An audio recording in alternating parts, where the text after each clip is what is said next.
The reason we're here is this afternoon, these two officers in back of me were working a traffic enforcement detail at the four corners in the town of Byron. That's Route 262 and Route 237. Deputy Corona was outside the vehicle spotting persons not wearing seatbelts. He radios to Deputy Hale, this individual's not wearing a seatbelt. Deputy Hale pulls the vehicle over to Byron Automart. Steps out of his vehicle, walks up to the traffic violators, converses with him, goes back, gets in his car, and he hears something like a pop, and notice both of his rear windows have been shattered in the patrol car. We'll have the patrol car available to you after this briefing if you wish to take a couple of pictures. Deputy Hale radios in the dispatch. Both of my rear windows have been shattered. I may have been shot at.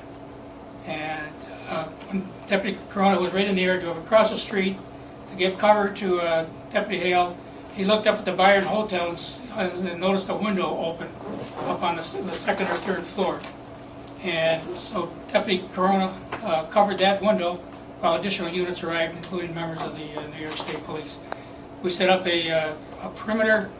It was decided to go up into that room to see if we could confront the individual in that open room. Deputy Hale, Trooper Champ, Chief Deputy Dibble, and Under Sheriff Sheldon went up into the room.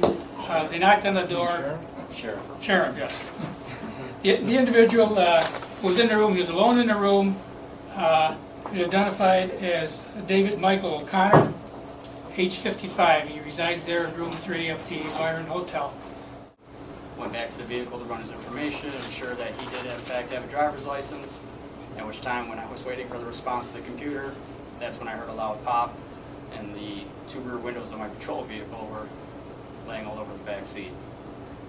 At that time I got out of my vehicle. I'm not really sure what it was at that time. I radioed the dispatch and told them I believe that someone may have shot at my vehicle. And at which time Deputy Corona here was right across the intersection, and then together we were able to identify there was an open window at the Byron Hotel, and we could see an individual kind of peeking around, looking out that window.